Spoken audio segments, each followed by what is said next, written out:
아버지, 우리 피난처 되시는 하나님께서 오늘도 우리를 불러주셨습니다. 이제 그 음성 듣기 원합니다. 성령님 말씀 들려주시고 깨닫게 해주시고 세상 흉흉하다 하여 그 앞에 주저앉는 것이 아니라 말씀으로 이 세상을 헤쳐나가는 우리 모두가 되게 하여 주시옵소서. 예수님의 이름으로 기도하옵나이다. 아멘. 서로 축복하겠습니다. 성경 인물에게서 배웁시다.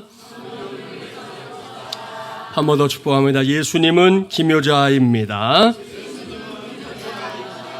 할렐루야. 2024년 두 번째 대강절 주일을 맞이한 오늘은 성경인물 시리즈 25번째 시간입니다. 오늘은 예수 탄생을 예언한 이사야 두 번째 시간으로 모사로 오신다라는 제목으로 하나님의 말씀을 전하도록 하겠습니다.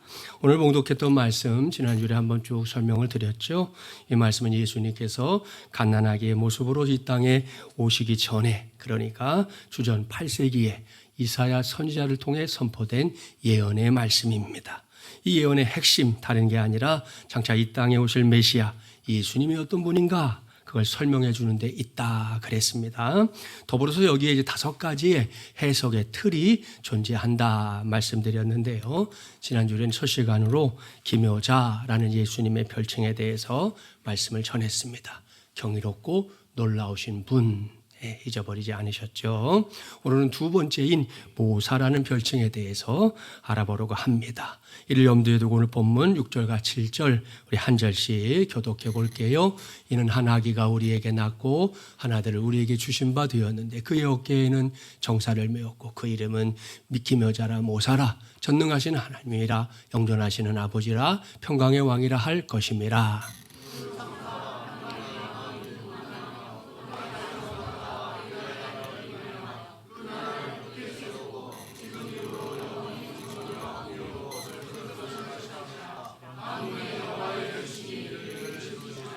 아멘, 할렐루야. 지난주에 예고했던 대로 성탄절까지 이제 이 말씀을 계속해서 살필 예정인데요. 오늘도 본문 6절 말씀이 핵심입니다. 제가 다시 한번 봉독할게요. 이는 한 아기가 우리에게 낳고 한 아들을 우리에게 주신 바 되었는데 그의 어깨에는 정사를 메었고 그의 이름은 기묘자라 모사라 그랬습니다. 여기에 모사가 등장하는데요. 모사가 뭡니까? 히브리어로는 요에치라는 단어를 쓰는데 이것은 지략이 뛰어난 사람 혹은 남을 도와 지혜를 발휘하는 사람을 의미합니다. 이걸 영어 성경에서는 상담자라는 의미의 카운슬러라는 단어로 번역했고요. 신약 성경의 언어인 헬라어로 가보면 우리말 성경에서 보혜사라는 말로 번역된 파라클레토스에 해당한다 이렇게 말씀드릴 수 있습니다. 이러한 단어들의 의미를 이제 통합하면 하나의 답이 나오는데요. 그것은 한 아기의 모습으로 세상에 오신 우리 예수님이 지혜가 끝이 없는 분이다라는 겁니다. 이것이 모사입니다. 그런 과정에서 여러분 예수님의 생애를 한번 살펴보세요. 예수님을 가리켜 이사야 선지자가 모사라고 일컫고 있는 게 얼마나 타당한 일인지 어렵지 않게 알 수 있을 겁니다. 특별히 예수님께서 하신 말씀들 성경에 쭉 나오잖아요. 그 말씀을 한번 묵상해 보십시오. 여러분 성경의 대부분 예수님 말씀 빨간색으로 이렇게 활자가 되어 있으니까요. 그 말씀을 쭉 묵상해 보면 순간순간 이렇게 번뜩이는 지혜가 예수님의 입술을 통해 흘러나왔구나 하는 것을 확인할 수 있습니다. 이러한 사실을 가장 먼저 확인할 수 있는 게 예수님의 비유들입니다. 예를 들어서 마태복음 13장에는 예수님께서 백성들에게 이 천국에 대해서 가르쳐 주시는 말씀들이 쭉 나열되어 있잖아요. 자, 저를 따라서 한번 해봅시다. 씨가 견우 밭진그. 예, 요것이 마태복음 13장입니다. 자, 씨 뿌리는 자의 비유죠. 거기에 말씀해 보면 길가와 돌밭 그리고 가시떨기밭 좋은 땅에 떨어진 씨에 대해서 예수님이 비유하셨습니다. 가라지의 비유. 겨자 씨의 비유, 누룩 아시죠? 누룩의 비유, 밭에 감추인 보화의 비유, 진주를 또 천국에 비유하셨고요. 그물의 비유까지 이렇게 7가지를 쭉 연결하면 마태복음 13장에 되는 거예요. 오늘 이 기회가 되면 이런 말씀들 성경에 많이 있으니까 깊이 묵상하면서 읽어보십시오. 예수님의 비유 속에 얼마나 위대하고 이 탁월한 지혜가 들어있는지 알게 될 겁니다. 그리고 마태복음 7장 28절 29절 말씀을 보면 예수님의 지혜로운 말씀들을 이렇게 듣게 된 백성들의 반응이 정확하게 기록되어 있는데요. 자, 자막에 나오는 말씀 함께 봉독해 볼까요? 예수께서 이 말씀을 마치심에 무리들이 그의 가르치심에 놀라니 이는 그 가르치시는 것이 권위 있는 자와 같고 그들의 서기관들과 같지 아니함일러라. 아멘. 사랑하는 마중물이랑 가족 여러분 보십시오. 이게 백성들의 반응이었다는 거예요. 그들이 예수님의 말씀을 들으면서 놀랐다. 왜? 말씀 속에 담겨있는 지혜가 너무나도 탁월했기 때문입니다. 무엇보다 예수님의 말씀은 당시의 종교 지도자들이 설명하던 방식과는 달랐습니다. 매우 달랐습니다. 예수님 앞서 설명했던 대로 씨, 가라지, 밭, 그물, 진주 등등을 비롯해서 들풀, 또 공중의 새, 백합화처럼 누구나 알고 있고 누구나 이해할 수 있는 단어를 통해 하나님의 나라를 가르쳐 주셨습니다. 그러니 이것이 얼마나 뛰어난 지혜입니까? 따라서 오늘 주신 말씀에서 장차 한 아기로 이 땅에 오실 예수님에게 모사라는 호칭을 붙여주고 있는 것은 정말 딱 맞는 표현이다. 이렇게 말씀드릴 수 있습니다.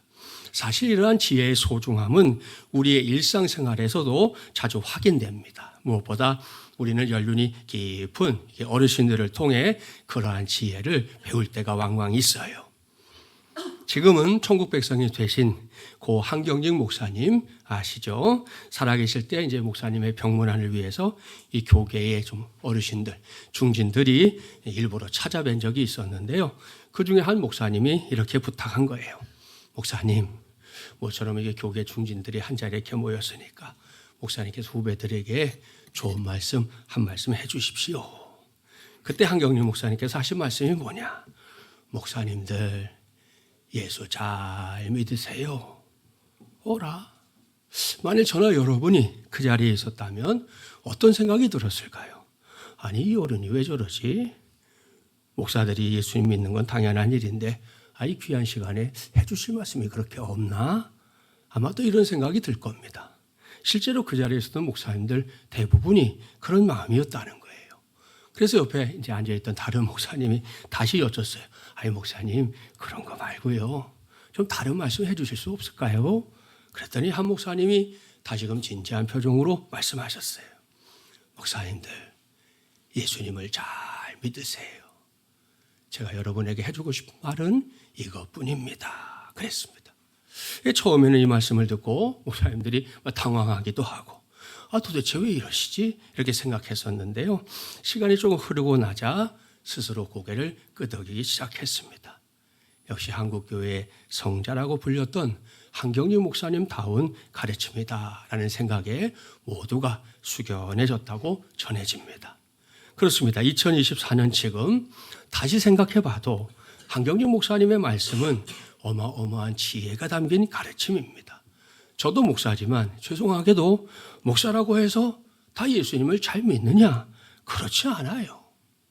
물론 목사이기에 믿는다고 하고 더 잘 믿어보겠다고 애쓰지요. 하지만 그렇다고 해서 여러분 항상 그러냐? 그렇지 못할 때도 있는 것이 사실입니다. 여기에 서 있는 저 자신부터 부족하고 한없이 나약할 때가 많다 하는 걸 느낄 때가 많거든요.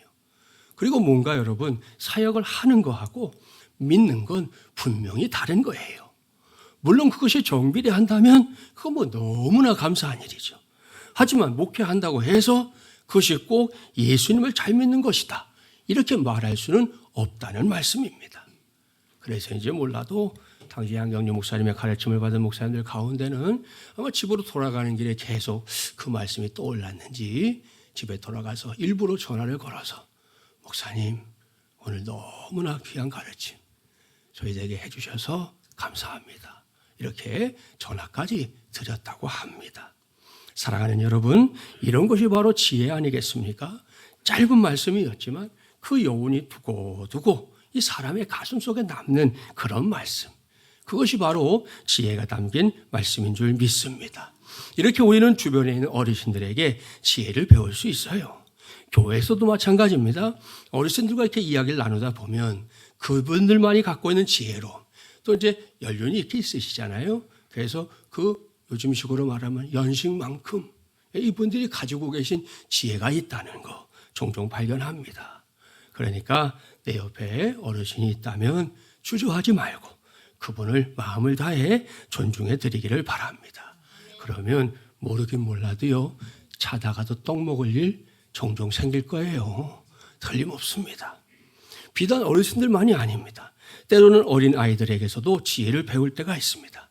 아이들의 그 톡톡 튀는 생각들, 어른들은 이미 전혀 생각하지도 못할, 그런 상상하지도 못할 그런 생각들 말입니다. 이와 관련해서 어느 가정에서 일어났던 실화인데요. 언젠가 이렇게 새로 구입한 이렇게 앞이 막혀 있는 욕실 슬리퍼 때문에 부부가 말다툼을 하게 됐습니다. 이유는 물에 젖은 슬리퍼를 이렇게 나올 때 좀 세워두고 나오면 좋은데 세워두지 않고 그냥 나와버리는 아내의 습관 때문이었습니다. 여러분도 경험해봤을걸요.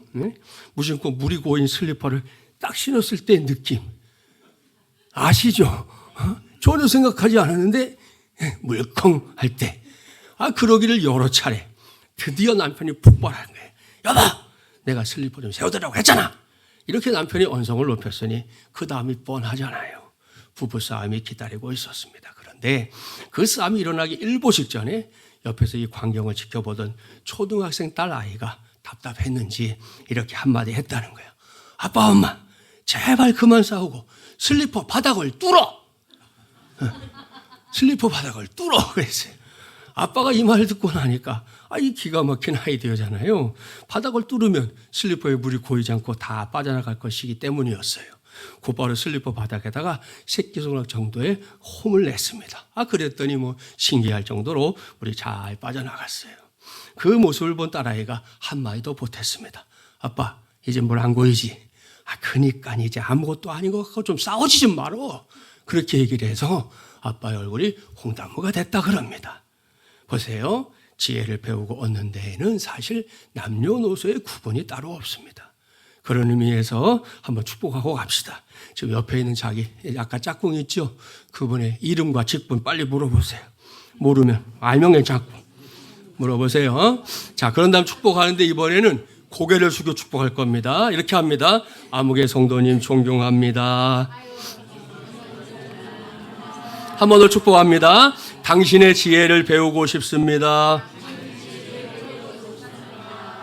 할렐루야. 꼭 기억하세요. 지혜는 우리의 일상생활에서 가장 필요한 것 가운데 하나입니다. 성경에도 여러분 믿음, 소망, 사랑이 제일이다 그러지만 지혜도 못지않다는 거예요. 그리고 이 땅에 오신 예수님 자신이 그걸 잘 알고 있었습니다. 우리가 살고 있는 세상이 결코 만만하지 않고요. 너무나 악한 생각이 가득 차 있는 세상이기 때문인데요. 예수님은 일찌감치 그런 세상살이를 위해 반드시 지혜가 필요하다 말씀하셨습니다. 마태복음 10장 16절 말씀이 그 말씀이에요. 자막에 나오죠. 함께 봉독해 볼까요? 보라, 내가 너희를 보냄이 양을 이리 가운데로 보낸가 같도다. 그러므로 너희는 뱀같이 지혜롭고 비둘기같이 순결하라. 아멘. 이것이 예수님의 간곡한 당부였습니다. 전제를 보세요. 보라, 내가 너희를 보냄이 양을 이리 가운데로 보낸가 같도다. 이렇게 말씀하셨죠? 무슨 의미인지 아시잖아요. 이 말씀은 예수님이 제자들을 세상으로 이렇게 파송하실 때 그들에게 들려주신 말씀이었습니다. 따라서 오늘은 우리에게 들려주시는 말씀으로 받아도 100% 아무런 손색이 없는 말씀인데요. 그걸 생각하면서 이 말씀을 묵상해 봅시다. 저 바깥 세상이 하나님의 자녀된 우리에게 어떤 곳입니까? 그곳은 인류를 구원하고자 하시는 하나님의 뜻을 선포하고 또한 실현해야 할 곳입니다. 그래서 주님이 우리를 그곳으로 이렇게 보내는 거고요. 우리는 그곳에서 생명구원의 역사를 감당해야 하는 겁니다. 따라서 중세시대처럼 수도원 안에 여기 있으니까 너무 좋아. 우리끼리 모였으니까 너무 좋아. 이러고 앉아있는 신앙은 결코 성경적인 신앙, 우리 예수님이 가르쳐주신 신앙이 아닙니다. 오늘처럼 이렇게 한자리에 모여서 하나님의 말씀을 듣고 배우는 것을 통해 무장되고 충전된 성도들 반드시 그 자리를 일어나서 세상을 향해 박차고 나가야 할 줄 믿습니다. 그런데요, 문제는 그렇게 당당하게 나선 바깥 세상이 결코 만만한 세상이 아니라는 겁니다. 예수님의 말씀을 빌리면 마치 순한 그 양을 이리 가운데로 들여보내는 것과 같은 세상인데요. 요즘 우리가 사는 세상을 좀 떠올려 보세요. 지난 한 주간 우리나라가 너무 큰 홍역을 치렀습니다. 게다가 아직 마무리되지도 않았습니다. 그렇지 않아도 정치에 신물이 나 있는 대한민국, 아주 짜증이 극도에 달해 있는 대한민국인데요. 도대체 언제까지 이런 일이 반복되고 양산돼야 하는 건지, 그 와중에 국민들은 언제까지 속이 터져야 하는 건지 도무지 알 수 없는 시대, 갈 바를 알지 못하는 세상입니다. 그러니 그런 세상에 발을 들여놓으면서 아무런 대책도 없다? 그랬다가는 누구나 백전백패할 뿐입니다. 그래서 예수님이 친히 대안을 말씀해 주신 거예요. 너희는 뱀같이 지혜롭고 비둘기같이 순결하라. 할렐루야. 이것은 탁월한 해답입니다. 한번 생각해 보세요. 우리가 하나님의 자녀답게 살기 위해 선택해야 할 것 가운데 으뜸은 분명히 순결한 삶일 겁니다. 물론 그렇게 사는 것도 결코 쉽지 않아요. 여전히 죄에서 벗어날 수 없는 게 저희고 여러분이기 때문인데요. 그래도 우리는 하나님을 아는 사람들이기 때문에, 하나님을 믿는 사람들이기 때문에 세상 사람들과는 어딘가 다른 삶을 살 수 있는 여지가 있어야 합니다. 아니, 여지가 분명히 있습니다. 그런데 그렇게만 살면 세상이 우리를 어떻게 생각하는지 압니까? 이미 세상의 논리로 가득 차 있는 사람들에게 우리는 쉽게 바보 취급을 받게 될 겁니다. 뭔가 모자라고, 뭔가 어리석은 사람들로 보일 수 있다 이겁니다. 다 양보하는데 우리는 양보하며 살려고 하잖아요. 다 자기만 옳다는데 우리는 그래도 좀 귀를 열고 들어주려고 하잖아요. 뭘 그렇게 모자라게 구냐, 뭘 그렇게 어렵게 사냐, 이런 얘기 듣게 된단 말입니다. 그렇습니다. 우리는 이걸 주의해야 합니다. 우리 모두가 하나님의 자녀답게 살기는 살되 그렇다고 해서 세상 사람들로부터 바보 취급을 받는다? 그건 결코 하나님의 뜻이 아닙니다. 그래서 예수님이 신신당부하시는 거예요. 너희는 뱀같이 지혜로워라. 명심하십시오. 예수님은 우리 모두가 세상 속에서 순결하게 살아가기를 힘쓰되 순결하기만 해라 이렇게 말씀한 적이 없어요. 그렇습니다. 그러한 순결함과 함께 번뜩이는 지혜 역시 구비하는 인생들이 되어야 한다. 이것이 주님의 말씀입니다. 옳습니다. 여기까지 가야 진짜 정답입니다. 그래서 성경을 펼쳐보면 지혜를 강조하는 말씀이 곳곳에 등장하는데요. 이 시간에는 구약과 신약에서 한 곳씩만 찾아볼게요. 먼저 구약 잠언 3장 13절부터 18절 자막에도 나와요. 우리 한 절씩 뭘 성경이 말하나 관심 갖고 교독해 볼게요. 지혜를 얻는 자와 명철을 얻는 자는 복이 있나니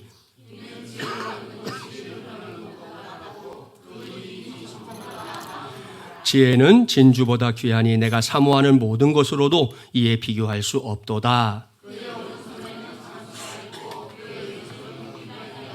그 길은 즐거운 길이요 그의 지름길은 다 평강이니라.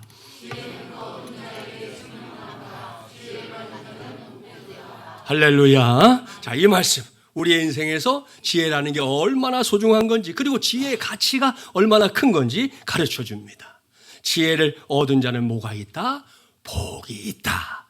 그랬고요. 지혜를 통해 장수와 무기, 기쁨과 평강이 우리의 삶 속에 찾아올 것이다 말씀하고 있습니다. 심지어 지혜를 가리켜 뭐라고요? 생명나무다. 이렇게까지 말씀합니다. 그러니 지혜 참 대단한 거죠. 자, 이번에는 신약 성경으로 가보겠습니다. 지금 우리는 이 땅에 한 아기로 오신 모사이신 예수님을 만나는 중입니다. 무엇보다 모사이신 주님이 지혜의 소중함을 먼저 깨닫게 해주셨잖아요. 지금 쭉 말씀 들었는데 야고보서 1장 5절 말씀을 보면 그 다음 스텝, 그러니까 지혜의 소중함을 깨달은 다음에 뭘 해야 되느냐? 지혜를 얻는 길에 대해서 말씀해 주십니다. 야고보서 1장 5절 함께 봉독합니다. 너희 중에 누구든지 지혜가 부족하거든 모든 사람에게 후히 주시고 꾸짖지 아니하시는 하나님께 구하라. 그리하면 주시리라. 아멘. 할렐루야. 사랑하는 마중물 예랑 가족 여러분, 대강절 두 번째 주일을 맞아 이 말씀을 제대로 아주 견고하게 붙잡는 저와 여러분이 되기를 바랍니다. 저는 오늘 계속해서 지혜에 관한 말씀을 전하고 있습니다. 그렇다면 그 지혜라는 거 내가 갖고 싶다고 해서 쉽게 가질 수 있습니까? 아닙니다. 뭐 그런 거라면 무슨 걱정을 하겠어요? 뭐 내가 갖고 싶을 때마다 생각하고 싶을 때마다 뿅뿅뿅 생각나고 그러면 뭐 고민할 게 없지 않겠어요? 그런데 사실 그렇지 않다는 거죠. 이 세상에 사는 사람치고 지혜 없이 나는 어리석게 살고 싶어 이런 사람이 있겠습니까? 없겠습니까? 없습니다. 단 한 사람도 없어요. 모두가 나름대로 어떤 지혜를 갖고 세상살이를 하고 싶어 합니다. 문제는 그 지혜가 부족하다는 데에 있습니다. 우리 안에 지혜를 붙잡고 싶은 마음은 막 굴뚝 같은데 항상 그리고 모든 곳에 있어서 지혜를 발휘하며 살지 못한다는 게 문제라는 말씀입니다. 그래서 고민하잖아요. 걱정도 되잖아요. 염려에 빠지지 않습니까? 하지만 대강절 두 번째 주일 오늘부터는 그런 고민 더는 하지 말기를 바랍니다. 모사이신 예수님이 그러한 고민거리에 대한 해결책 성경에 이렇게 우리에게 남겨주셨잖아요. 너희 중에 누구든지 지혜가 부족하거든 모든 사람에게 후히 주시고 꾸짖지 아니하시는 하나님께 구하라. 그리하면 주시리라. 아멘. 주님은 야고보를 통해 모든 믿는 자들에게 말씀하십니다. 먼저 지혜가 부족하다는 사실을 느끼고 알았을 때 그것 때문에 낙심하거나 포기하지 말라는 거예요. 지혜가 부족할 때는 무엇보다 하나님에게 구하라 말씀하십니다. 그리하면 언제나 후히 주시고 꾸짖지 아니하시는 하나님이 반드시 지혜를 더하여 주실 것이다 말씀하십니다. 그러니 여러분 이 말씀은 복음이에요. 정말 기쁜 소식, 신바람 나는 소식입니다. 이 말씀이 그저 우리를 위로하기 위한 립싱크 버전이 아니라 진짜라는 사실, 성도들의 삶을 통해서 자주 증명됩니다. 여기까지 말씀 준비했는데 제가 장로의 신학대학교 선교대학원에서 공부하고 다닐 때 일이 생각이 났어요. 당시 학교 안에 외국인 신학생들이 상당수 있었습니다. 지금도 장신대 가면 외국인 신학생들이 많이 있거든요. 그중에서 선교대학원 과정에 들어와서 공부하던 사람 중에 이스라엘에서 온 학생이 한 사람이 있었는데요. 예전에 우리 교회 임직식 할 때 오셨던 이광순 교수님이 그 당시 선교대학원 원장이셨는데 그 교수님이 이제 그 학생을 데리고 제가 공부하는 교실로 이렇게 들어왔습니다. 그때 교수님이 하시는 말씀, 그 학생이 얼마 후면 공부를 마치고 이제 이스라엘에 선교사로 가려고 한다는 거예요. 그런데 한 가지 문제가 있어서 고민하고 있으니 오늘 목사님이 좀 기도해 주십시오 그랬어요. 그 학생의 고민거리는 다른 게 아니었어요. 자기가 이스라엘로 들어가려고 하면 다른 나라처럼 이렇게 이민국을 거쳐야 하는데요. 외국에서 거주하던 유대인들이 자기 나라인데도 다시 이스라엘에 들어가려고 하면 이민국에서 그렇게 까다롭게 군다는 거예요. 이스라엘 사람들은 거기서 예수님 태어났음에도 예수님을 안 믿잖아요. 이분들이 그냥 까다롭게 구는데 특별히 자기가 한국에 있다가 온 걸 알면 반드시 이렇게 물을 거라는 거예요. 당신은 크리스천인가? 이런 질문을 한다는 거예요. 그럴 때 잘 넘어가려면 어떻게 해야 하는지 아시죠? 시침이 뚝 떼고 아니다 이렇게 대답해야 하는 거잖아요. 자, 그런데 이스라엘의 구원을 위해 선교사로 입국하는 사람이 처음부터 거짓말을 하고 시작한다는 게 이 신학생의 마음에 너무 걸리는 거예요. 그래서 그럴 수 없다는 거예요. 그렇다고 해서 맞다 그러면 추방 조치 당하는 거거든요. 그러니 뭐 이러지도 못하고 저러지도 못해서 요즘 고민이 많다는 거예요. 이렇게 딱한 소식을 접한 목사님들이 그 자리에서 예배 선교사님을 이제 가운데 앉혀놓고 둘러서서 간절하게 기도했는데요. 그때 그 모임 안에서 아주 좋은 아이디어가 하나 떠올랐습니다. 그것은 이민국에서 어떤 질문을 하든 당신은 가서 백문일답을 하는 게 어떠냐 이거였어요. 그러니까 이민국 직원이 당신은 크리스천인가? 라고 물으면 나는 유대인입니다. 이렇게 대답하는 게 좋겠다는 거예요. 그럼 다시 물을 거 아니에요. 당신은 예수를 구세주로 믿는 사람이냐 아니냐? 그럴 때 대답을 어떻게 하라고요? 나는 유대인입니다. 이렇게 대답하자는 거예요. 그러니까 이민국 직원이 무슨 질문을 하든 내가 할 대답을 하나. 나는 유대인입니다. 이것만 가지고 가면 좋겠다. 그게 이제 그날 기도하고 나서 얻은 결론. 나름대로 저희가 얻은 지혜였습니다. 자, 이렇게 대답하면 그건 거짓말도 아니잖아요. 또한 입국하는데 방해받지 않을 수 있지 않을까 하고 얘기했더니 이 신학생의 얼굴이 환해지는데 참 모두가 참 행복한 시간이 됐어요. 지금은 그 신학생이 이스라엘에 선교사로 가서 사역을 하고 있는데요. 퀴즈. 어떻게 이스라엘에 들어갔을까요? 나는 유대인입니다. 그 말로 들어갔어요. 가서 연락이 왔어요. 연락이 교수님에게. 자기가 입국을 잘했다고. 그리고 그대로도 소식을 가끔 전해 듣는데 사역을 잘 감당하고 있다고 하니 얼마나 감사한 일입니까? 할렐루야. 사랑하는 마지막 예랑 가족 여러분 보십시오. 우리는 살다가 지혜가 부족한 것이 느껴질 때, 깨달아질 때 그것 때문에 긴 한숨 내쉬며 탄식할 필요가 없습니다. 그럴 때는 어떻게 하면 된다? 구하면 됩니다. 부족한 지혜를 채워주시기를 구하고 또 구하면 하나님이 반드시 응답하십니다. 심지어 구해 주시고 꾸짖지 아니하신다. 이렇게까지 말씀하시지 않습니까? 그러니 오늘 이후 2024년 대강절 설교를 살아가면서 다른 것도 구해야 하겠지만 먼저 지혜를 구하는 저와 여러분이 되기를 바랍니다. 그래야만 모사이신 주님이 우리의 부족했던 지혜를 채우셔서 이리들이 날뛰는 저 세상 한복판에서도 우리가 승리하며 살 수 있도록 인도해 주실 줄 믿습니다. 자, 이제 오늘 전할 말씀의 막바지로 가고 있는데요. 오늘 전할 말씀의 은혜를 사모하고 또한 그렇게 살아가기를 소원한 성도들을 위해 한 가지만 더 말씀드리려고 합니다. 지금까지 모사이신 주님에 대한 말씀을 전하면서 지혜에 관한 말씀을 쭉 했는데요. 이 지혜라는 단어를 히브리어로 찾아보면 호크마라고 합니다. 근데 이 호크마라는 단어에는 한 가지의 독특한 의미가 더 담겨 있습니다. 그것은 유머라는 의미입니다. 이건 지혜라는 주제를 떠올릴 때 참 의미심장하다 생각하게 되는 대목입니다. 잘 생각해 보세요. 사람이 여러 동물과 다른 점 가운데 가장 독특한 점이 뭔지 압니까? 그것은 바로 웃음입니다.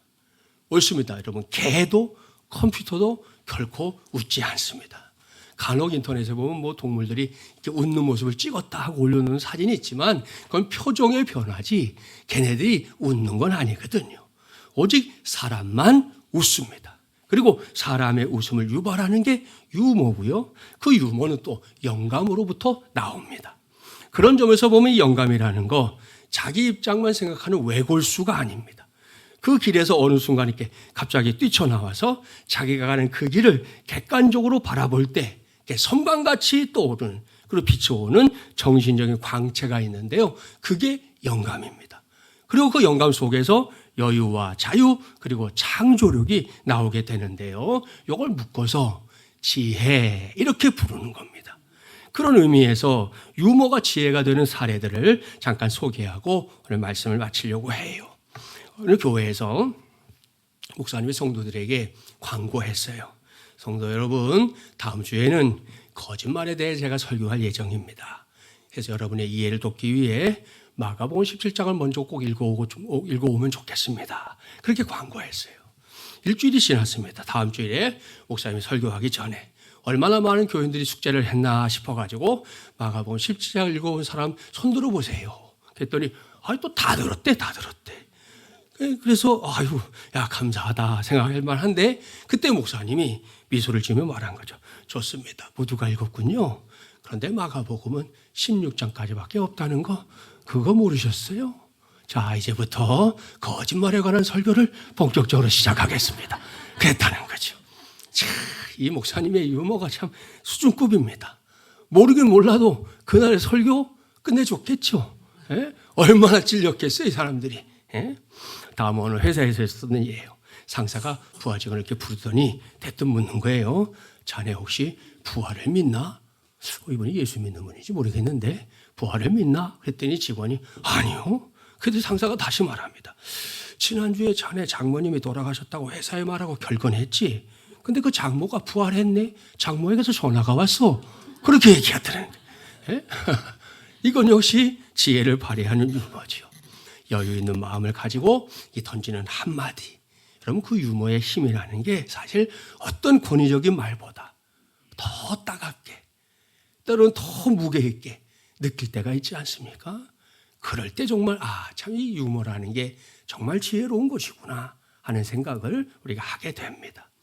사랑하는 마지막이란 가족 여러분, 말씀을 마무리하겠습니다. 오늘 저는 대강절 두 번째 주일을 맞이해서 예수 탄생을 예언한 이사야 두 번째 모사로 오신다라는 제목으로 하나님의 말씀을 전했습니다. 오늘 이 말씀을 붙잡고 주님을 믿고 따르고 작정하는 우리의 삶 속에 모사이신 주님의 은혜를 누리는 일들이 이전보다 더 풍성하게 나타나게 되기를 주님의 이름으로 축복합니다. 요즘처럼 혼란스러운 세상에서 하루하루 살다 보니 날이 갈수록 정말 지혜가 필요한 세상이구나, 이런 생각을 떨쳐낼 수가 없어요. 예전에는 여러분 우리가 뭔가를 알고 듣고 하는 통로가 이렇게 제한적이었거든요. 그 안에서 어쨌든 옳고 그른 거 이게 맞냐 틀리냐 그랬는데, 요즘은 죄송합니다, 제가 일부 때도 이 말을 썼어요. 요즘은 개나 소나 할 것 없이 다 뭘 들고서 찍어대고 말하고 있어요. 정말. 예?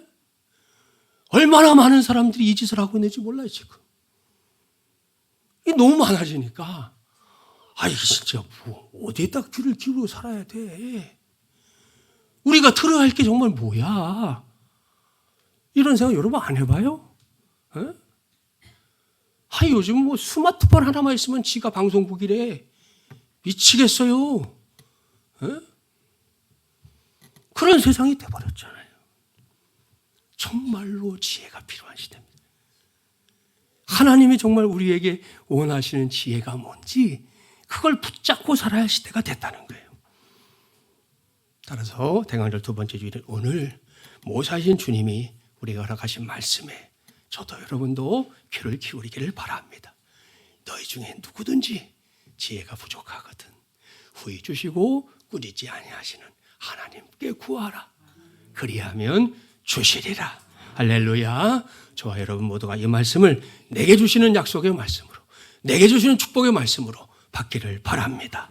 아울러 각박하고 힘든 세상이지만 지혜가 유모로부터 온다는 사실 역시 명심하세요. 그래서 지금 우리의 코앞에 닥쳐와 있는 모든 문제와 고민거리들을 그래도 조금은 더 여유롭게, 조금은 더 침착하게, 조금은 더 당당하게 감당해내기를 바랍니다. 거기에도 구하는 자에게 지혜를 더해주시는 하나님의 은혜가 함께할 줄 믿습니다. 바로 그 믿음으로 모사이신 주님과 동행하는 대강절을 통해 이전보다 더 큰 은혜와 복을 받아 누리는 건 물론이고요, 계속해서 영적으로 승리하는 삶을 이어가는 우리 모두가 되기를 주님의 이름으로 간절히 축원합니다. 기도합시다. 전능하시고 자비로우신 하나님 아버지, 대강절 두 번째 주일을 위해 주신 말씀에 귀를 기울이게 하시니 감사합니다. 2000년 전 이 땅에 아기 예수님의 모습으로 오신 우리 주님, 성경에 기록되는 모사, 지혜가 끝이 없는 주님으로 오신 줄 믿습니다. 이 땅에 계실 때 그 지혜의 위대함을 말씀을 통해 보여주셨고 우리에게 그 말씀대로 살 것을 말씀하신 주님을 찬양합니다. 오늘도 흉흉한 세상을 살고 있는 우리에게 주님은 너희는 뱀같이 지혜롭고 배들과 같이 순결하라 말씀하셨습니다. 우리 모두가 이 말씀대로 모사이신 주님의 뒤를 따라 살아야 하는데 늘 부족함이 많습니다. 그래서 위축될 때도 있지만 오늘 다시금 말씀 붙잡습니다. 너희 중에 누구든지 지혜가 부족하거든 모든 사람에게 후히 주시고 꾸짖지 아니하시는 하나님께 구하라. 그리하면 주시리라. 이 말씀대로 우리 모두가 살다가 혹은 살면서 지혜가 부족함을 느끼는 순간이 왔을 때 주저하지 말고 모든 사람에게 후히 주시고 꾸짖지 아니하시는 하나님께 그 지혜를 구하게 하여 주시옵소서. 그리할 때 우리 하나님 약속하신 대로 우리에게도 지혜를 더하여 주실 줄 믿습니다. 아울러 구합니다. 지혜가 유모로부터 온다는 사실을 잊지 않게 하셔서 우리의 코앞에 닥쳐와 있는 모든 문제와 고민거리들 앞에서 당황하거나 좌절하지 않게 하시고 조금은 더 여유롭게, 조금은 더 침착하게, 조금은 더 당당하게 문제와 고민거리들을 해결하며 살게 하여 주시옵소서. 이 모든 말씀 우리의 모사로 이 땅에 오신 주 예수 그리스도의 이름으로 간절히 기도하옵나이다. 아멘.